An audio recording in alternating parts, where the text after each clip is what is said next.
الصلاة والسلام علیک یا رسول اللہ وعلی آلک و اصحابک یا حبیب اللہ۔ الصلاة والسلام علیک یا رسول اللہ وعلی آلک و اصحابک یا نبی نور اللہ۔ والعادیات ضبحا فالموریات قدحا۔ اللہ تبارک و تعالی نے قرآن مجید فرقان حمید دے اندر ارشاد فرمایا کہ قسم ان دو جو دوڑتے ہیں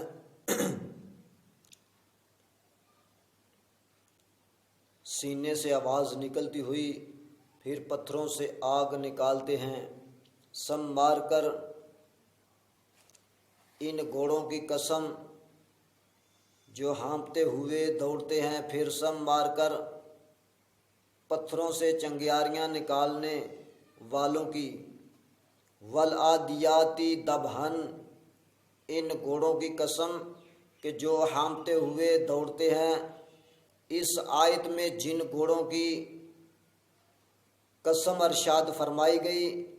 ان سے مراد کے غازیوں کے گھوڑے ہیں کہ جو جہاد میں دوڑتے ہیں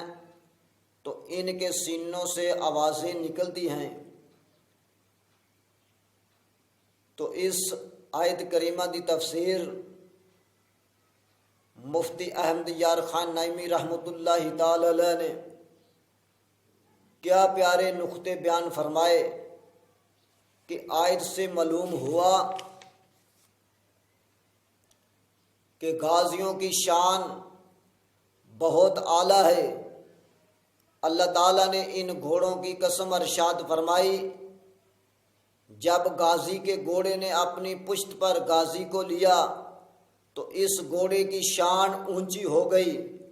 تو جب حضرت ابوبکر صدیق رضی اللہ تعالی عنہ نے ہجرت کی رات سید المرسلین صلی اللہ تعالی علیہ وآلہ وسلم کو اپنے کندھے پر لیا، حضرت علی مرتضیٰ نے حضور پر نور صلی اللہ تعالی علیہ وآلہ وسلم کو صبح کے مقام میں اپنے زانوں پر سلایا، اور حضرت عائشہ صدیقہ رضی اللہ تعالی عنہ نے حضور اقدس صلی اللہ تعالی علیہ وآلہ وسلم کے وسائل کے وقت آپ صلی اللہ تعالی علیہ وآلہ وسلم کا سر مبارک اپنے سینے پر لیا، بلکہ وہ آمنہ خاتون اور حلیمہ دائی جنہوں نے حضور اقدس صلی اللہ تعالی علیہ وآلہ وسلم کو اپنی گودوں میں کھلایا، ان کی کیا شان ہوگی کہ یہ جب غازی کے گھوڑے کی سانس برکت والی ہے کہ اس کی قسم ارشاد ہوئی تو ذاکر کی سانس بھی برکت والی ہے کہ جس سے شفا ہوتی ہے، کہ غازیاں دے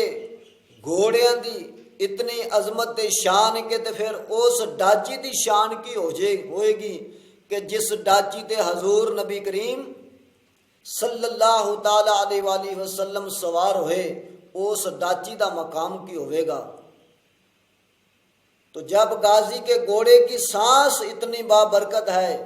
کہ حضور نبی کریم صلی اللہ تعالی علیہ وآلہ وسلم دی ڈاچی دی عظمت شان تے مقام کی ہوئے گا کہ جس ڈاچی دے اتے دونوں جہانہ دے مالک و مختار سوار ہوئے، اس ڈاچی دا مقام کی ہوئے گا۔ فالموریات قدحا، پھر سم مار کر پتھروں سے چنگاریاں نکالنے والوں کی۔ حضرت عبداللہ بن عباس رضی اللہ تعالیٰ عنہ فرماتے ہیں کہ اس سے مراد کے وہ گھوڑے ہیں کہ جو پتھریلی زمین پر چلتے ہیں تو ان کی سموں کی رگڑ سے آگ کی چنگیاریاں نکلتی ہیں، کہ وہ پتھریلی زمین دے اندر جدوں گھوڑیاں دے پیراں دی رگڑ لگی تے اس رگڑ دی قسم اللہ تبارک و تعالی نے فرمائی تے پھر اس ڈاچی دا کمال کی ہوئے گا کہ جس ڈاچی دے اتے حضور نبی کریم صلی اللہ تعالی علیہ وآلہ وسلم سوار ہوئے، اس ڈاچی دا مقام کی ہوئے گا۔ تو دعا ہے کہ اللہ تبارک و تعالی حضور نبی کریم صلی اللہ تعالی علیہ وآلہ وسلم دی ہاڈے دلاں دے اندر محبت پیدا فرمائے۔ یہاں ایک نقطہ قابل ذکر ہے کہ غازی کے گھوڑے کی قسم سے اس پتھر اور شعلے کو نسبت ہوئی تو اللہ تعالیٰ کی بارگاہ میں اتنا پیارا ہو گیا کہ اللہ تعالیٰ نے اس کا بھی قسم میں ذکر فرمایا۔ اس سے معلوم ہوا کہ مقبولوں سے دور کی نسبت بھی عزت کا سبب ہے۔ تو حضور نبی کریم صلی اللہ تعالی علیہ وآلہ وسلم دی ڈاچی دا مقام کی ہوئے گا، ڈاچی دی عزت کی ہوئے گی، ڈاچی دا مقام کی ہوئے گا کہ جس ڈاچی دے اتے دونوں جہانہ دے مالک و مختار سوار ہوں گے، اس ڈاچی دا مقام کی ہوئے گا۔ تو دعا ہے کہ اللہ تبارک و تعالی حضور نبی کریم صلی اللہ تعالی علیہ وآلہ وسلم دے صدقہ جمیلہ دے نال اللہ تعالی ساڈے دلاں دے اندر حضور نبی کریم صلی اللہ تعالی علیہ وآلہ وسلم دی پکی سچی محبت عطا فرمائے اور سانو بد عقیدہ لوکاں دے شر کولوں محفوظ فرمائے، آمین۔